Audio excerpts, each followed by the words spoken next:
will sing you a song, and it won't be very long, about a maiden sweet, and she never would do wrong.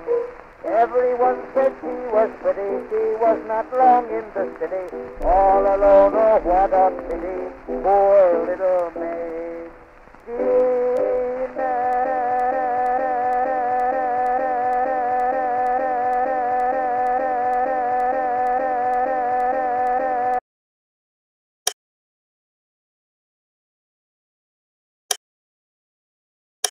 This is another really interesting one that I wanted to bring to y'all's attention. I actually found it while browsing YouTube, which for some reason has really been the case a lot for me lately. The channel we're going to be covering today is called Vertical Hell Scan, which I'm assuming is a play on the term VHS. It's only got 3 uploads so far, and based on my findings, no one has caught on to it quite yet. So that's where I come in. I'm here to burn the worst the internet has to offer into your retina so that your sleep schedule is permanently ruined. I mean that in a good way, by the way.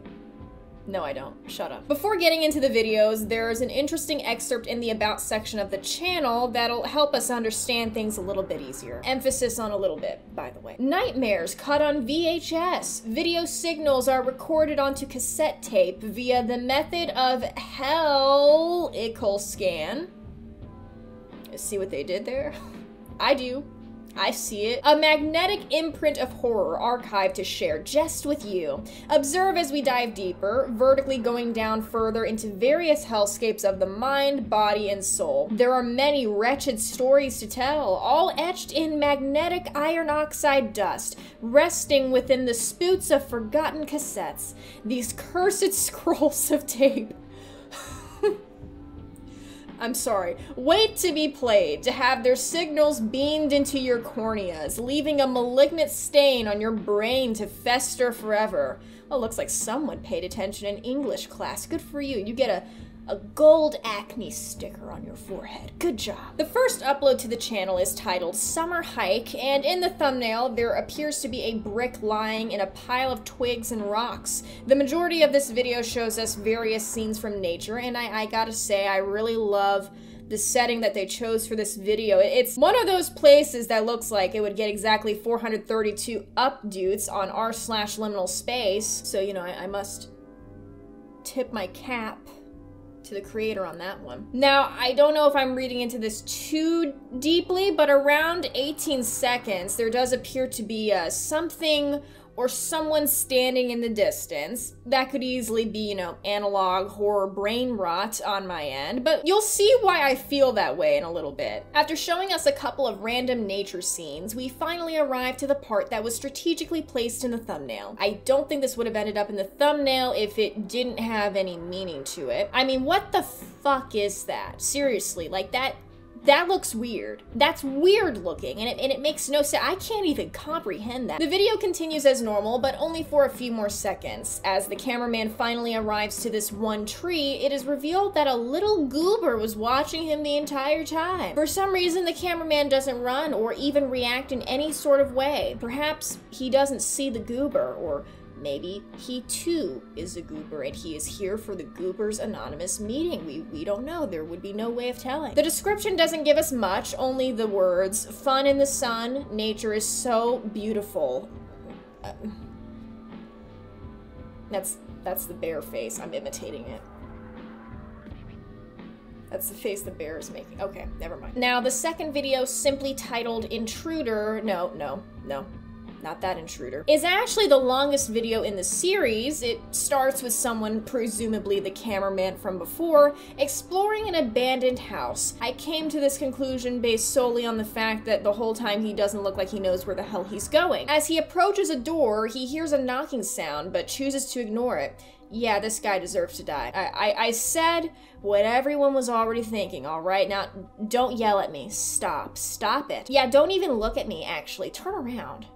Go stare at the wall or something. As he approaches what looks to be a shelf, there are some bottles on it that look very suspect, especially the one that's covered in what looks to be candle wax. Now, while this could just be a decorative wine bottle, I also suspect that it could be hinting at, I don't know, some sort of occultism taking place. I mean, it does genuinely look like a hex or a spell jar or something. Very bizarre. Here, the cameraman also tries to turn on the lights, which unsurprisingly doesn't work.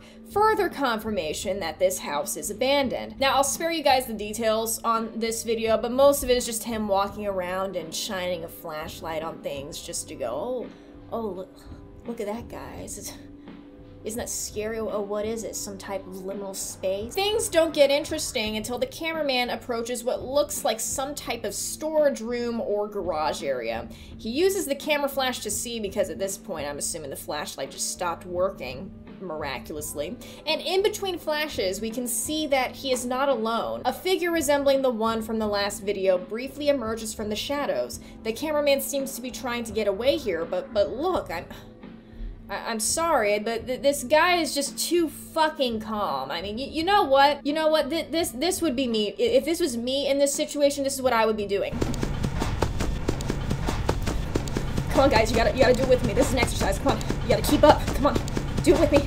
PE class, come on, hurry up. So he makes it into the bathroom, as one does, of course, and when he pans the camera up to the window a third time, you know what he sees? He sees Art the Clown. No, what did they do to my boy? This is when he starts running for real, but when he opens the door behind him, he finds that it actually leads into the woods instead of back into the house. He wanders deeper into the woods until he finds a pit in the ground covered by some wood paneling. After dropping into the pit and walking around, if you look closely, he actually seems to walk past an axe lying on the ground. He also finds a very unassuming black trash bag that is definitely not vaguely human-shaped. No. That could easily be a piece of IKEA furniture. Come on, guys.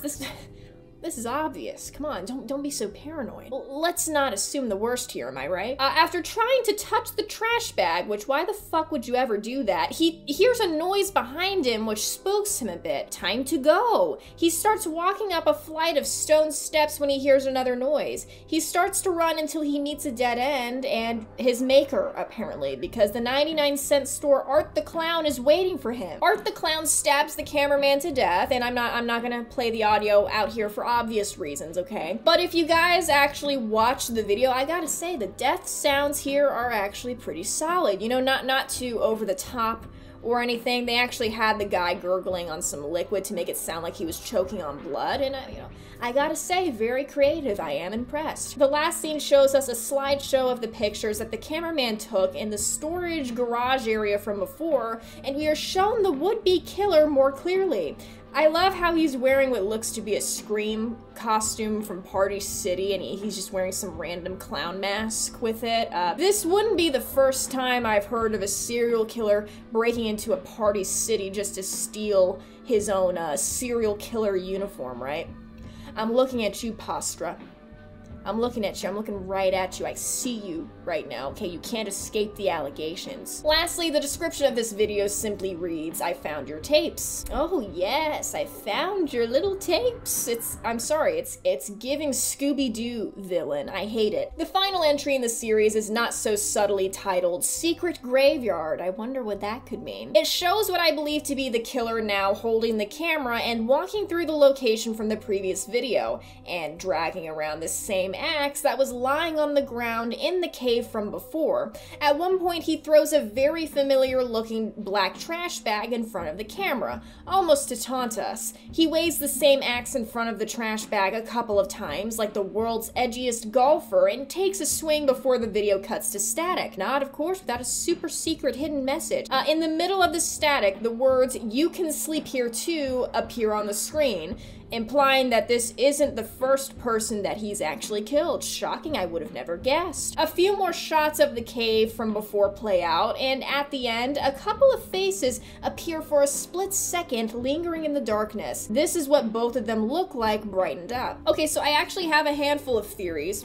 floating around in my brain, and it's hard to pick which one I'm gonna run with, so I'm gonna try and force them all together into one cohesive thought as best as I can. It immediately seems to me that this series is going for more of a slasher horror film villain vibe with a little bit more of a serious undertone to it. I want to start by addressing the figure in the first video for a second. If you actually compare it to the clown figure in the second and final episode, there are some very slight differences with their appearances. Moreover, if you pay attention to the last few seconds of the third episode, there are actually two faces that flash in the darkness, not just one. This seems to be implying that there might actually be two killers instead of one. Either that, or it's possible that A, there could have been a costume change in the middle of the series, or B, the distortion on the old camcorder could be why they look slightly different from each other in each episode. But that's just something I wanted to point out. Now, in the second episode, I think it's pretty clear that the cameraman isn't exactly filming from our own dimension or the overworld for you Minecraft enjoyers out there. The fact that when he walks out of the bathroom, instead of it leading into the house, it leads into the magical forest or some shit, you know, that right there hints that there might be something greater going on. That and the about section of this channel describing these videos as being hellscapes of the mind, body, and soul. This makes me think of a couple of things. A, the person filming these videos is already dead, but he's wandering around in this purgatory-like state, and the trash bag he found in the cave was actually his own dead body. Or B, these VHS tapes are actually depictions of nightmares, and the killer or killers are actually entities capable of traversing through people's dreams. I sort of don't buy into that one as much, though, due to the last video being titled Secret Graveyard. That makes me think that there might actually be something very physical and real going on here, and that the killer is actually trying to lead us directly to a clue of sorts. Now, C, being my final theory, is that these are quite literally depictions of hell itself, simply due to the emphasis of the word hell throughout the channel, which is pretty hard to miss. I know earlier we talked about how in the first episode there was special emphasis on a brick that was lying in a pile of twigs, and the only thing I could think of for that is that it could potentially be another murder weapon or a clue. I mean, given the fact that these killers are a couple of insufferable 4chan users, you know, I think this could be their way of hinting at another one of their killings, but I'm not certain. Well, this was a bit of a shorter one that I wanted to share with you guys. Hope you enjoyed, and you know, feel free to share your theories with me in the comments section below. I left a link to the creator's channel in the description so you guys can go and check them out, and well, hopefully we can expect more goodies from them in the future. As always, thanks for watching, and stay #insufferable. That was a joke. I'm sorry. I'm sorry. Don't do that. Don't.